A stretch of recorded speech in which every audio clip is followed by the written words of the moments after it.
40층 안팎의 초고층 주택이 밀집한 이곳. 지금 우리는 이 마철루 사이에 자리 잡은 한 초고층 주택을 주목하고 있습니다. 할아버지, 손녀, 며느리, 그리고 아들. 이렇게 일가족 모두에게 불행의 그림자가 다가오고 있습니다. 이미 작동을 멈춘 승강기. 그 앞에 선 50대 남자가 괴로움을 견디지 못해 쓰러져 갑니다. 과연 이들에게 어떤 운명이 기다리고 있을까요?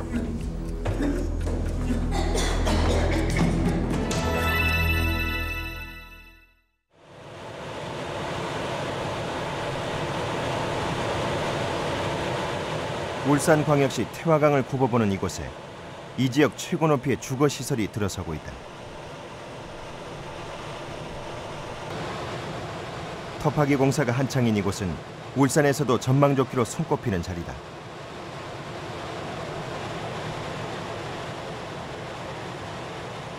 (54층의) 주상복합.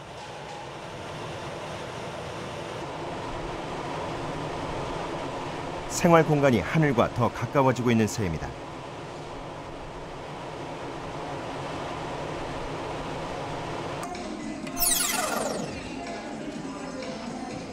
(54층의) 위용은 견본주택에서 더욱 확실해진다. 천장에 닿을 듯 높게 치솟은 모형주택. 보기만 해도 위압감을 느끼는 듯하다. 높은 분양가에도 소비자들의 관심은 계속 이어진다.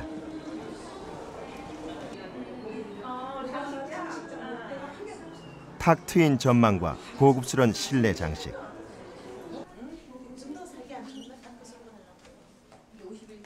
이런 생활의 편리함이 초고층 주택의 최대 장점으로 부각되고 있다.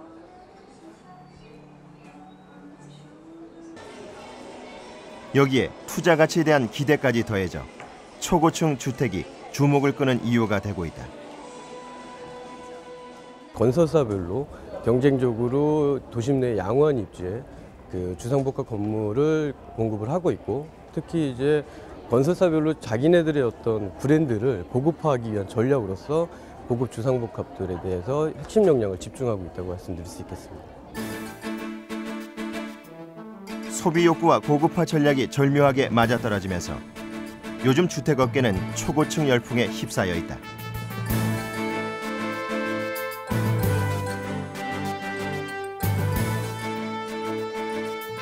새롭게 등장한 주거 공간. 이 공간이 불러올 재앙의 파괴력은 상상을 초월한다.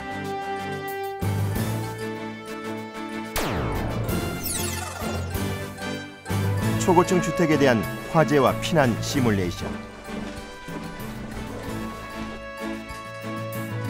화재 피해 예측을 위해 삼성방재연구소 연구진들이 참여했다. 대상이 된 초고층 주택에서 현장 조사가 실시됐다.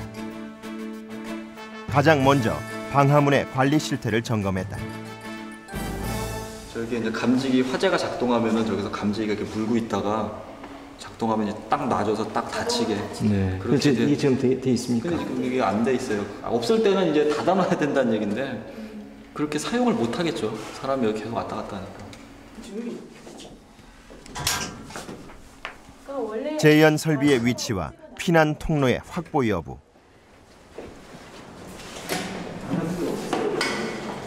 그리고 스프링클러의 작동 상태 등이 꼼꼼히 기록됐다.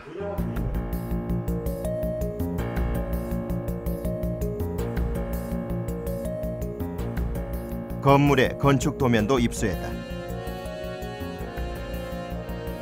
실내 구조와 피난 계단의 배치, 그리고 소방시설의 위치 등이 시뮬레이션을 위한 기본 자료로 활용될 예정이다.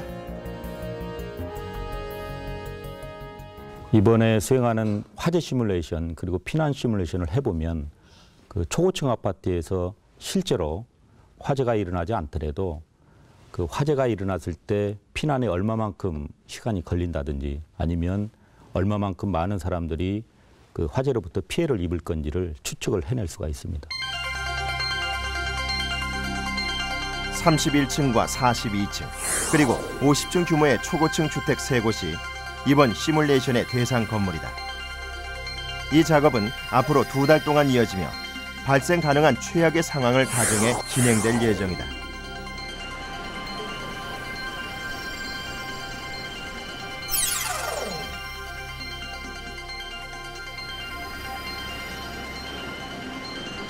석고보드로 제작한 3평 크기의 모형 실내 공간이 만들어졌다. 그 안에 침대와 책걸상, TV와 컴퓨터 등이 차례로 설치된다. 실제 주거 공간과 비슷한 상황을 재현한 것이다.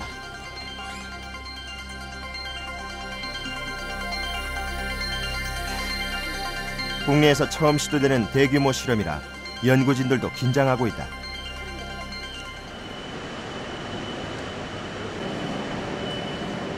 농연을 빨아들일 배기용 후드가 서서히 내려오고 이제 곧 화재 실험이 시작된다.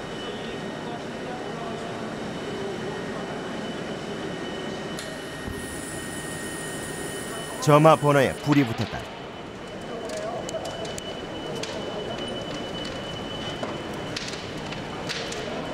검은 연기가 천장까지 차오르고 곧바로 침대에 불길이 옮겨 붙는다.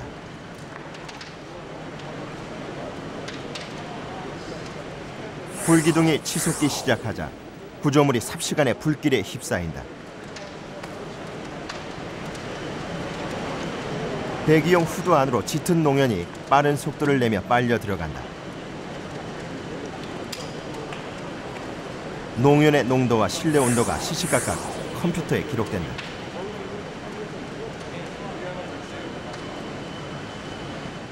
불이 났을 경우에 다량의 그 연기가 발생해서 사람의 시야를 가려주고요. 시야를 가리고 그다음에 앞이 보이지 않는 상태에서 유독가스를 다량 흡입을 하고 그런 다음에 열까지 된다 그러면 특히 그 노약자라든지 그다음에 어린이 같은 경우라든지 그런 사람들은 피난할 수 있는 그런 그 자체가 불가능하다는 거죠.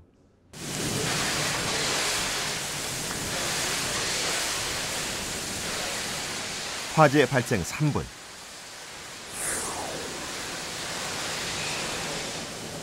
실내 일산화탄소량이 1700ppm까지 치솟는다.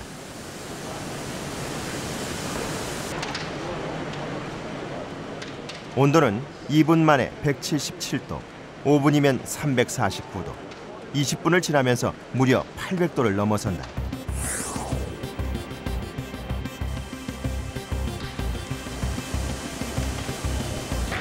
생사의 갈림길이 단 180초에 달려 있으며 이 실험은 그 참혹한 순간을 경고하고 있다.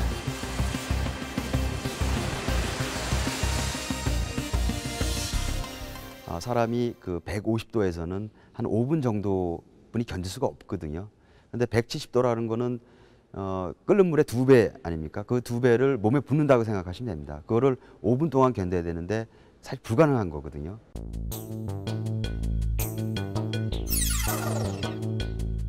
재건축을 앞두고 있는 부산 사직동의 한 아파트.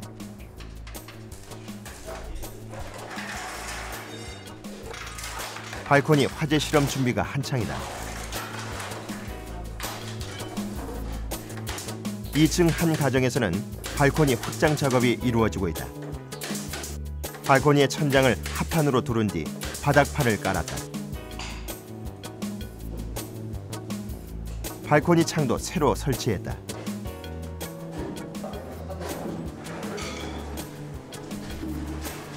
발코니와 주민의 안전.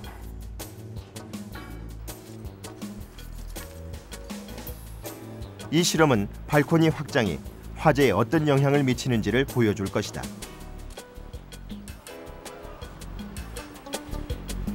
실험 준비는 끝났다. 2층은 발코니 확장, 그 아래층에 불을 붙였다.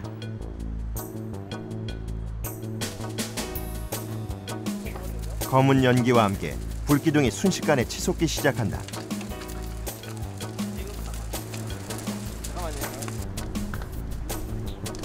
불길이 2층 발코니 아랫부분을 휘감는다.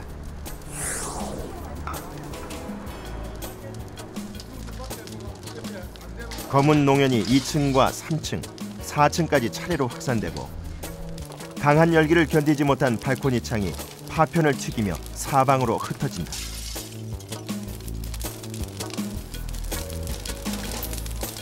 불길이 어느새 2층 발코니를 뒤덮고 있다. 2층 천장으로 화염이 치닫자 이 불은 실내로 급속히 번지기 시작한다. 이어 3층으로 옮겨붙을 태세다. 1층의 불이 2층으로 번지는 데 걸린 시간은 고작 4분.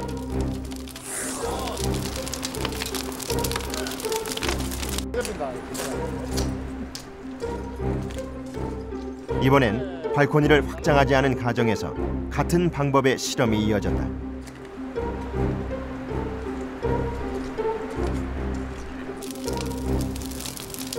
1층에서 큰 불길이 치솟기 시작한다. 불기둥이 2층 발코니 아랫부분을 향해 무섭게 달아오르고 있다. 힘이 붙인 듯 좀처럼 2층 경계를 넘어서지 못한다. 3분, 6분, 그리고 10분이 넘도록 불은 1층에서 제자리를 맴돌고만 있다.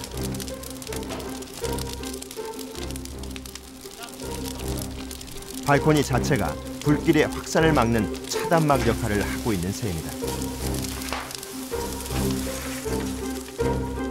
저쪽 면에 보면은 발코니가 노출되어 있으면서 벽면 자체가 요철로 되어 있습니다. 그런 상태에서 하층에서 연소의 원인이 있더라도 상층으로 올라가면서 노출된 발코니 자체가 방화벽, 방화막, 방화층 역할을 할 수 있는 것입니다.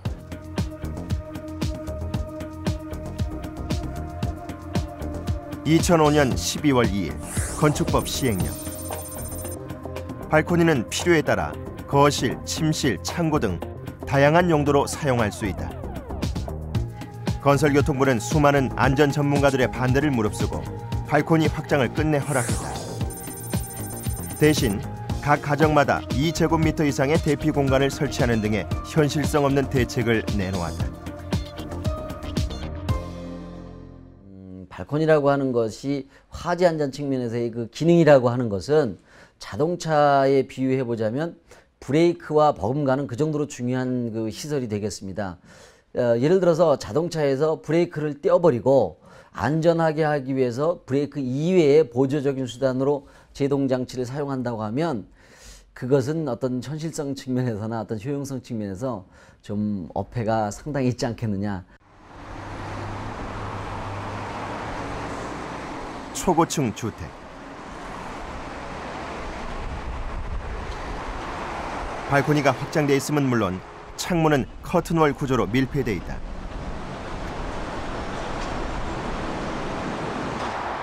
강한 바람을 막기 위해서 또는 미관상 보기 흉해서 초고층 주택은 발코니를 포기하고 스스로 재앙을 부르고 있는 것이다.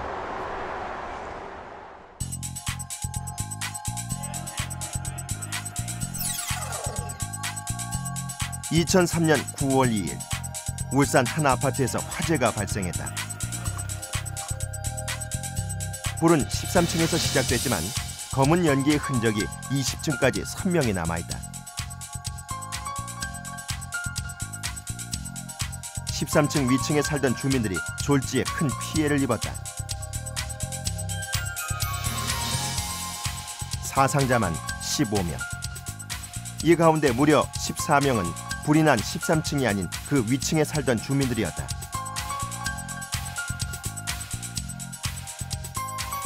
왜 그랬을까? 여기서 연기가 치고 올라갔기 때문에 저 높은 층에는 연기가 더 심하게 많이 집으로 스며들었을 거예요. 아마 이게 위에 차단이 돼 버리니까 연기가 더 이상 이제 치고 올라갈 데 없으니까 위에서부터 이제 집으로 치고 들어갔을 거라고 생각되거든요. 농연의 상승. 화재로 인해 뜨거워진 연기가 건물 내부 공간을 타고 치솟는 현상. 고층 주택 화재에서 치명적 피해를 불러오는 굴뚝 효과, 즉 연돌 효과다.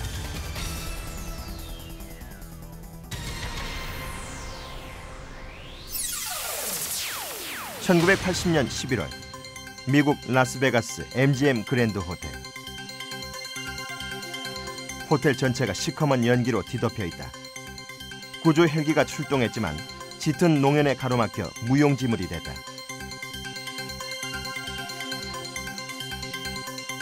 애타게 구조의 손길을 기다리는 사람들. 하지만 무려 84명이 연기에 질식돼 숨졌다.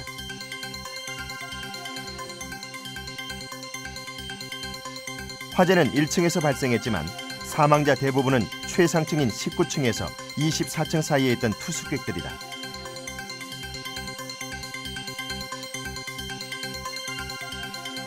이 또한 연돌 효과로 인해 희생된 것이다. 보통 2, 3층의 건물에서도 연돌 효과가 있지만 고층일수록 기압차가 커서 연기가 위로 잘 올라갑니다. 이것을 막지 않으면 비상계단이 전혀 쓸모가 없어집니다. 실제 화재 현장에서 연돌 효과의 위력은 어느 정도일까? 5층 높이의 아파트. 그 1층에서 평소에 부는 바람의 세기를 측정했다. 위쪽으로 빨리 올라가는 대로 자, 얼마나 불고 속도에 그렇죠. 여기가 2층 상태 올라가는 그럼 산소가 움직이니까 0.06에서 0.08. 5층 그 이쪽으로만 초속 최대 0.08m로 거의 바람이 불지 않는 상태다.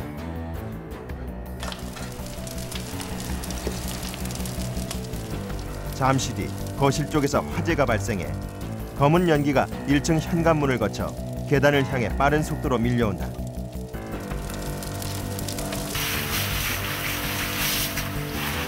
그리고 곧장 2층으로 치솟는다. 순식간에 5층짜리 이 건물이 온통 연기에 휩싸인다.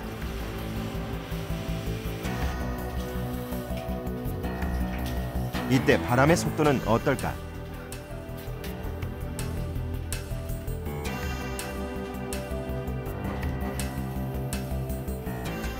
점차 풍속계의 수치가 올라간다. 최대 풍속이 초속 2.27m를 기록한다. 농연을 타고 30배 가까이 바람의 속도가 빨라진 셈이다.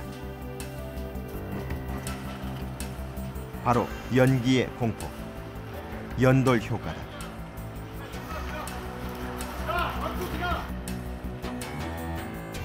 연돌 효과는 건물의 높이가 높아질수록 강해진다. 고층 아파트인 경우에 그 계단 부분에 만약에 연기가 쳤을 경우에 연기의 상승 속도가 초당 보통 한 3 내지 5m에 이르고 있습니다. 그러면 20층 아파트를 기준으로 했을 경우에 약 20초 정도면 1층 부분부터 20층까지 연기가 찰 수 있는 시간이다. 이렇게 볼 수 있습니다. 그러면 고층 아파트 같은 경우에 계단 부분에 연기가 다 차져 있다라고 하면 일단은 가장 중요한 피난 수단이 봉쇄가 되는 그러한 그 위험한 상태에 처하게 될 수 있는 거죠. 현관문과 비상계단으로 통하는 방화문 사이에는 제연시설이 설치되어 있다. 실내로 바람을 불어넣어 연기의 상승을 중간에서 최소화시키는 역할을 한다.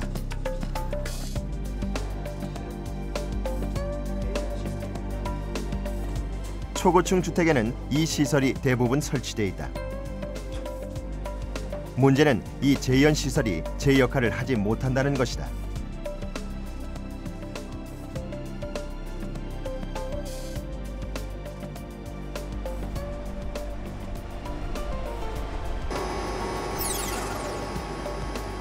화면의 왼쪽은 주거 공간, 오른쪽 공간은 비상계단과 연결되는 전실이다.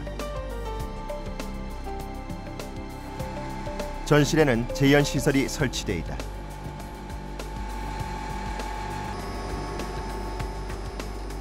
왼쪽 주거 공간에서 화재가 발생해 연기가 치솟는다.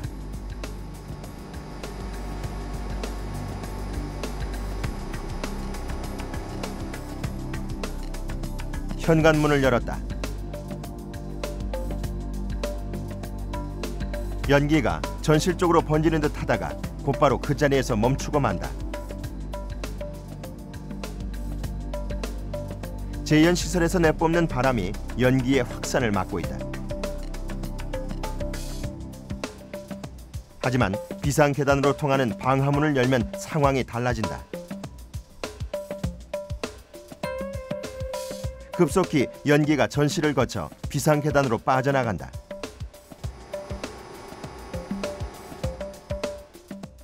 현재 국내 소방법규상 16층 이상의 그 아파트와 같은 건물에는 그 제연 설비를 설치하게끔 되어 있습니다. 그렇지만은 그 사용하는 사람들의 그 편리점 때문에 대부분 그 피난 계단 문을 열어놓게 됩니다. 이렇게 되면은 제연 설비가 설치된 그 본연의 목적을 달성하지 못하고 무용지물이 되는 그러한 상황에 있습니다.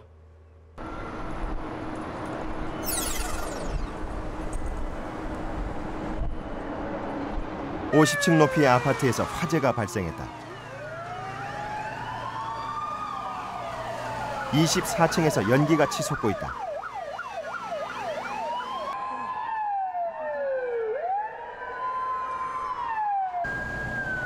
초고층 주택 화재를 대비한 소방 진압 훈련이다.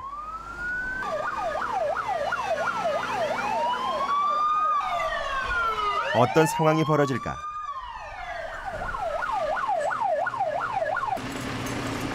긴급히 소방관들이 출동하고 가장 먼저 고가 사다리 차량이 도착했다. 사다리 설치를 위해 지지대를 펼쳐야 한다.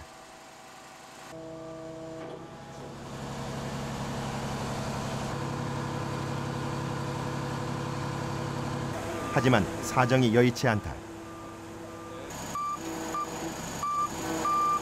폭이 한 3m 정도밖에 안 나오거든요. 좀 더 필요한 폭이 한 4m 정도가 더 필요합니다.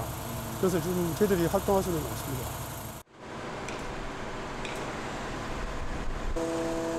건물 반대편도 최악의 상태다. 사다리의 최대 길이 46m.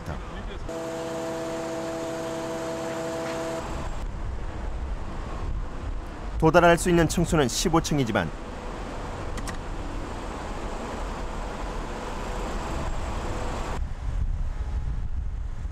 실제로는 10층 높이가 한계다. 같은 시간 비상 승강기를 이용해 현장 진입을 시도하지만 또 문제가 발생했다.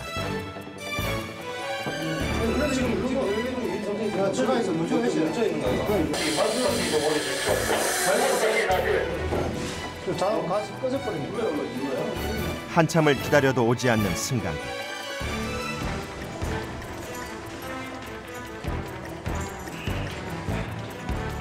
급해진 소방관들이 중무장을 한 채로 화재가 난 24층까지 뛰어오르기 시작한다.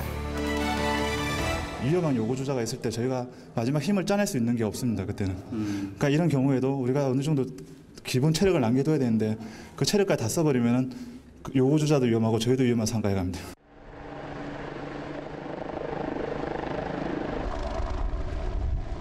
구조를 위한 최후의 수단 소방 헬기.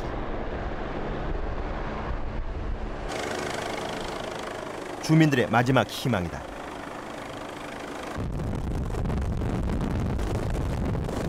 건물 옥상에 설치된 헬리포트를 향해 착륙을 시도한다.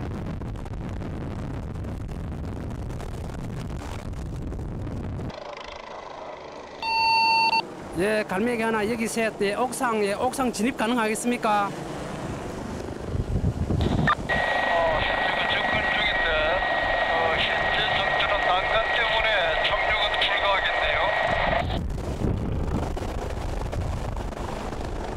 주위를 맴돌기 수차례.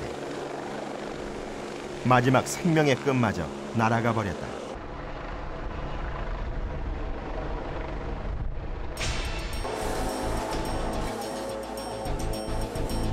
화재가 발생한 24층 안으로 소방관들이 진입하고 있다.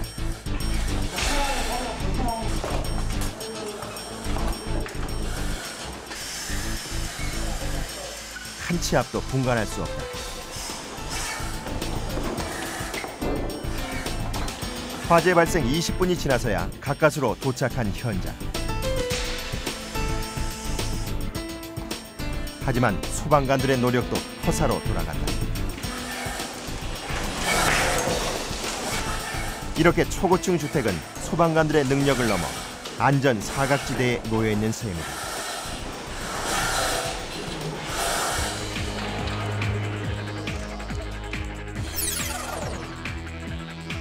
스페인 마드리드 중심가 32층 높이의 고층 건물이 화염에 휩싸였다. 시민들도 넋을 잃고 바라볼 뿐이다. 엿가락처럼 휘어져 녹아내리는 건물. 바로 윈저 빌딩의 재앙으로 불리는 화재 현장의 한 모습이다.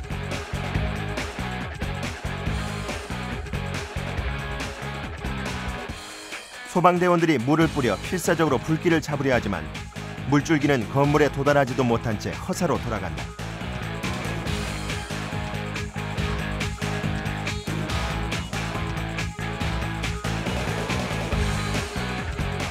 화재 발생 3시간 만에 끝내 붕괴되는 운명을 맞았다.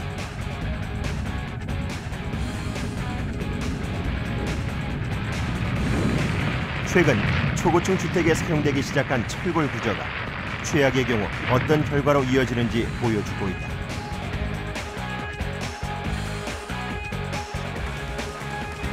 재료적인 측면에서 철골은 강에 매우 취약합니다. 쉽게 말씀드려서 온도가 올라가면 올라갈수록 강도와 강성이 모두 감소를 하고 있고요. 특히 500도가 넘으면 급격하게 모든 성능이 감소를 합니다. 다시 말씀드리자면 600도가 넘으면요, 강도가 50% 미만으로 떨어지게 되어 있습니다.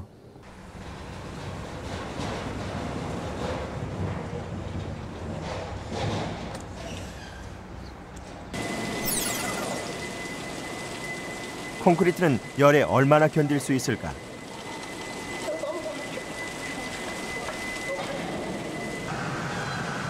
가로 세로 60cm, 두께 20cm의 콘크리트가 준비됐다.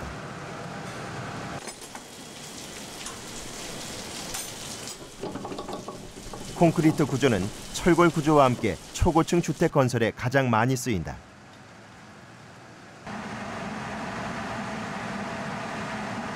철근이 들어있는 콘크리트에 600도의 열을 가했다.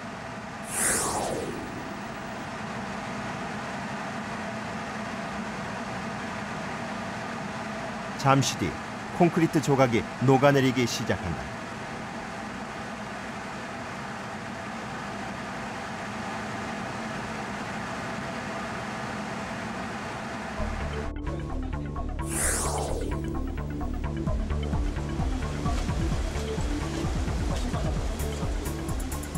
불과 5분 만에 두께 2cm의 콘크리트가 떨어져 나갔다.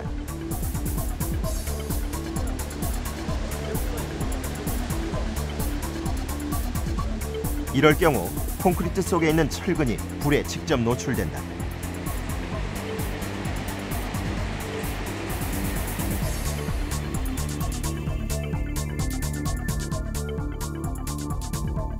철골과 콘크리트 구조. 모든 초고층 주택이 이런 구조로 건설되며 때문에 콘크리트의 두께와 철골을 둘러싸는 내화 피복의 두께가 안전의 핵심이다.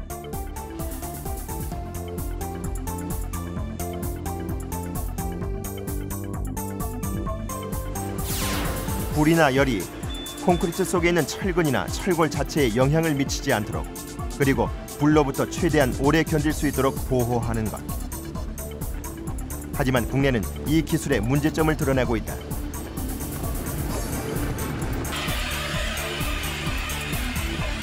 건물에서 불로부터 영향을 많이 받는 부분과 상대적으로 적게 받는 부분에 따라 설계를 달리해야 한다. 불로부터 영향을 많이 받는 부분에는 내화 피복이나 콘크리트의 두께를 두껍게 해야 하지만 국내는 이런 특성을 전혀 고려하지 않고 단순히 건물 전체에 획일적으로 똑같은 두께를 적용하고 있다. 첫 번째 지인은 그 관련 선진국에서 한 20년 전에 쓰고 있는 사행적인 설계법을 아직까지 일반적으로 쓰고 있습니다. 그 사행적인 설계법이 정확하게 말씀드려서 경제적이지도 못하고요. 합리적이지도 못하고 과학적이지도 못합니다. 가장 중요한 문제는 그게 사실 매우 안전하다고도 볼 수 없습니다.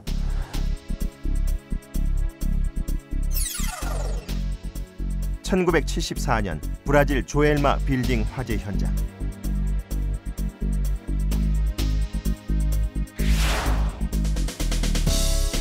이 남자는 가느다란 끈 하나에 생명을 의지하고 있다.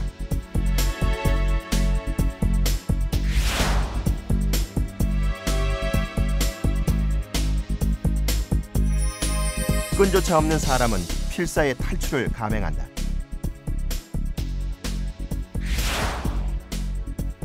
구조를 애타게 기다리는 사람들.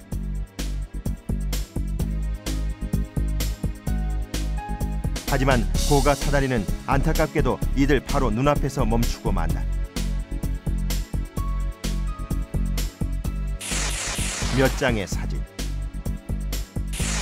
25층 높이의 이 빌딩 화재가 일본 방제 대책에 결정적인 변화를 가져왔다.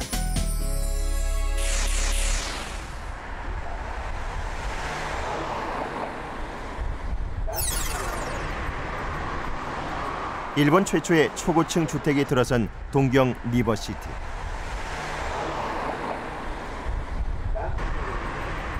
(50층이) 넘는 초고층 주택이 즐비하다.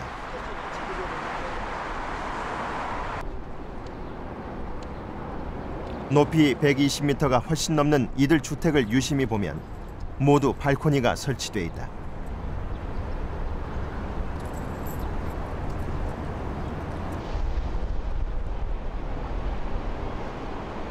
건설업자들의 주장에 밀려 발코니 확장을 허가한 우리와는 전혀 다른 모습이다.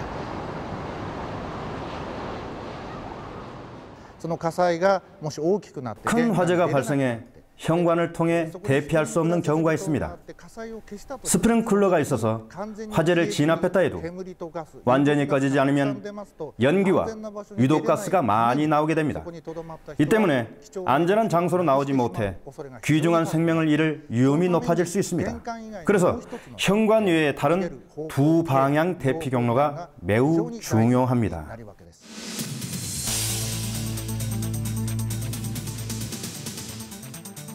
피난 통로의 두 방향 확보. 한쪽은 현관, 한쪽은 발코니. 두 방향 피난 시스템. 그 핵심에 발코니가 있다.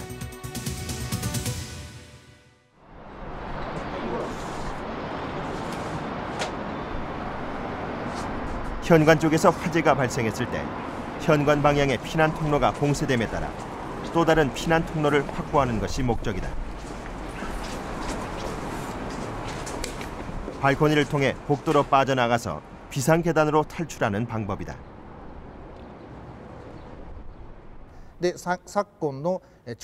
오늘날 100m를 넘는 초고층 아파트는 소방대가 현장에 도착해 화재 발생 지점까지 접근하기가 어렵습니다.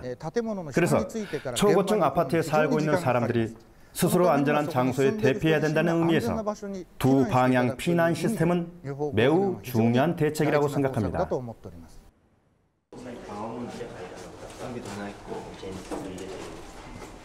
또한 건물 내 각 구획마다 각각의 방화문을 설치해 2중, 3중의 안전망을 확보하고 있다.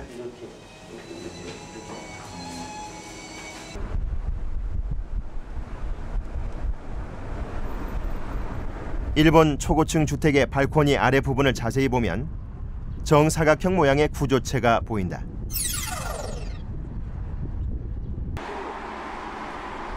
다스카르 시스템.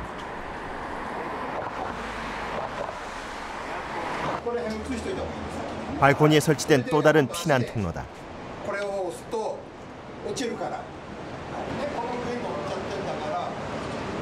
옆집을 통해 탈출할 수 없거나 연기로 인해 비상계단조차 사용할 수 없을 때 이 다스카르 시스템이 위력을 발휘한다.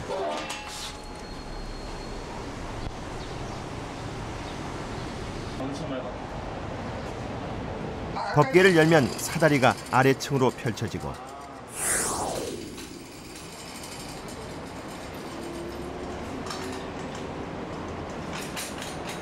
피난자는 이를 통해 탈출을 시도한다.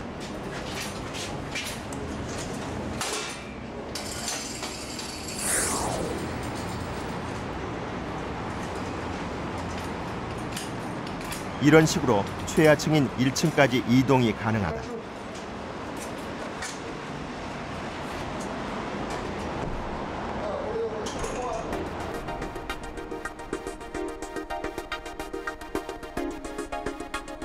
일본은 발코니를 피난 통로로 또는 소방대원들의 접근 통로로 활용하며 화재에 대비하고 있다.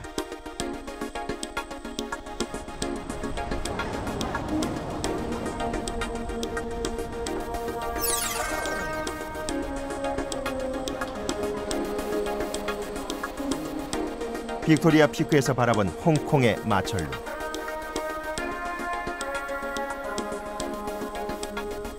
이 화면의 상당수 건물은 무려 50층이 넘는 초고층 주택들이다. 땅이 비좁은 홍콩에 어쩔 수 없는 선택이다.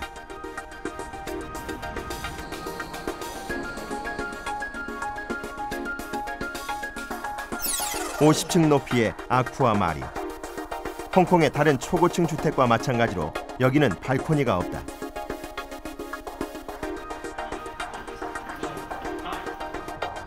(27층) 2층은 특별한 목적으로 만들어졌다.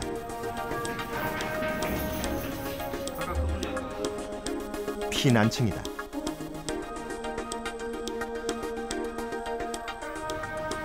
안쪽은 텅 비어있는 공간이다.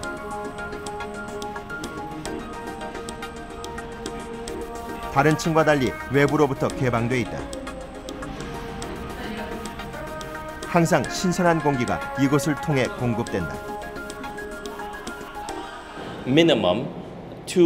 피난층에는 2개 이상의 마주보는 환기구를 설치해야 합니다. 이곳을 통해서 화재 시 피난층으로 대피한 주민들이 항상 신선한 공기를 공급받을 수 있습니다.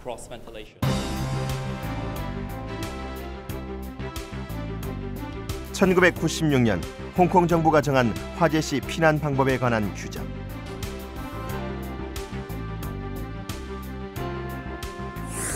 (25층) 이상 초고층 주택의 피난층 설치를 의무화했으며 건물 바닥 면적의 50% 이상을 피난층으로 확보하도록 했다.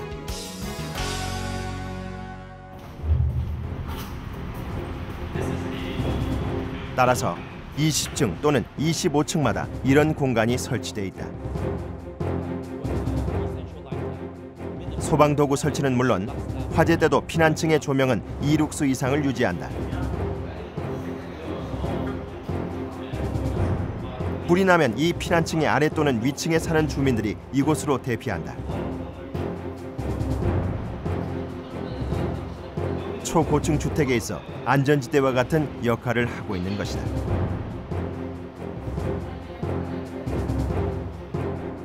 피난층도 발코니도 없는 우리의 초고층 주택은 무방비 상태로 재앙을 기다리고 있는 셈이다.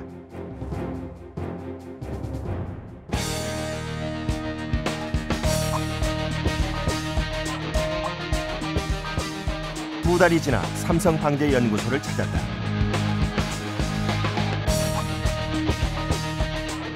초고층 주택에 대한 위험 진단 보고서. 화재와 피난 시뮬레이션 결과가 나왔다.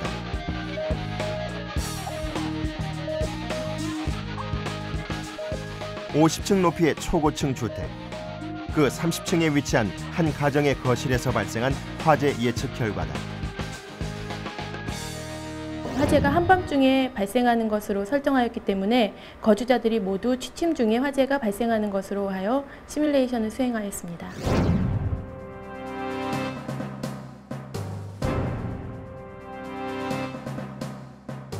소파에서 발생한 불은 천장을 타고 거실 전체로 번지기 시작한다.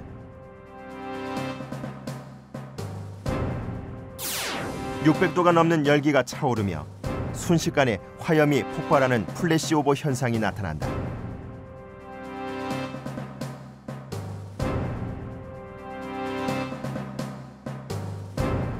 화재 발생 7분.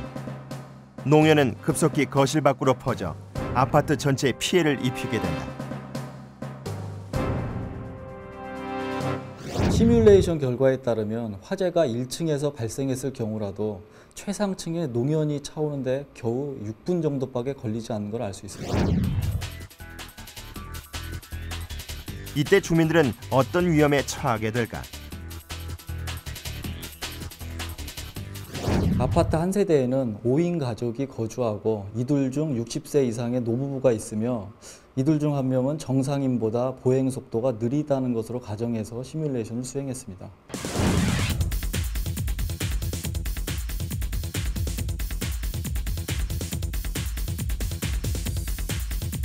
불이 난 가정은 2분 뒤 탈출을 시도하고 그리고 또 2분 뒤 같은 층 주민들도 뒤늦게 움직이기 시작한다. 그 위층에 사는 주민들은 화재 발생 6분이 지나서야 연기 냄새를 맡고 차례대로 탈출에 나선다. 화재 경보가 울리면 우리가 상식선으로 생각하는 것과는 달리 사람들이 화재 경보음을 무시를 하거나 아니면 하던 일을 계속한다고 합니다. 화재로부터 사람들을 직접적으로 피난하게 하는 것은 연기 냄새 또는 비상방송에서 정확하게 알려주는 정보에 의해서 사람들이 피난을 하게 되는데 이렇게 될 경우에는 보통 화재 발생 3분 후부터 피난을 시작하게 됩니다. 그리고 이 시간은 화재의 위협을 피하기에 너무 늦은 시간임을 알 수 있습니다. 시뮬레이션 결과 50층에 사는 주민이 안전한 1층까지 탈출을 완료하는 데 무려 34분이 걸렸다. 화재 발생 6분 뒤면 아파트 전체가 연기에 휩싸여 탈출이 사실상 불가능한 것으로 나타났다. 일반 아파트에 비해서 초고층 아파트 화재는 훨씬 더 큰 피해를 야기시킬 수 있습니다. 피난층이 없고 또 최근 이슈화된 발코니 확장 등으로 인해서 훨씬 더 큰 재앙을 발생시킬 수 있는 가능성이 있습니다. 시뮬레이션에서 본 것처럼 화재 발생층 이상의 주민들은 큰 피해를 입을 수 있으며 또한 초고층 아파트이기 때문에 소방대원들이 접근이 매우 곤란합니다. 따라서 초고층 아파트는 훨씬 더 체계적이고 세밀한 대책이 필요하다고 할 수 있습니다.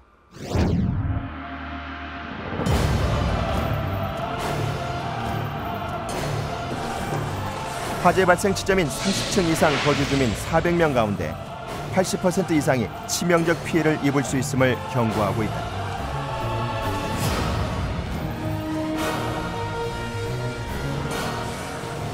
바로 재앙이 시작되고 있음을 말하고 있는 것이다.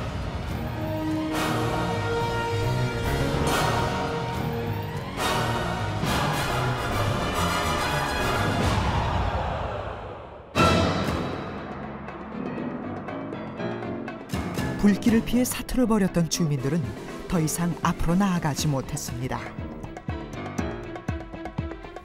작동을 멈춘 승강기 앞에서 괴로움에 절규하던 이 50대 남자도 재앙의 불길을 비켜가지 못했습니다.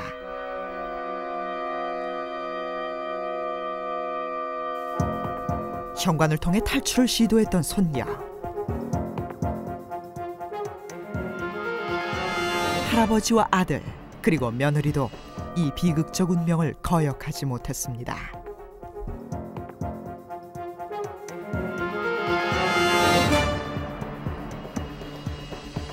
초고층 주택에 들이닥친 화마의 손길.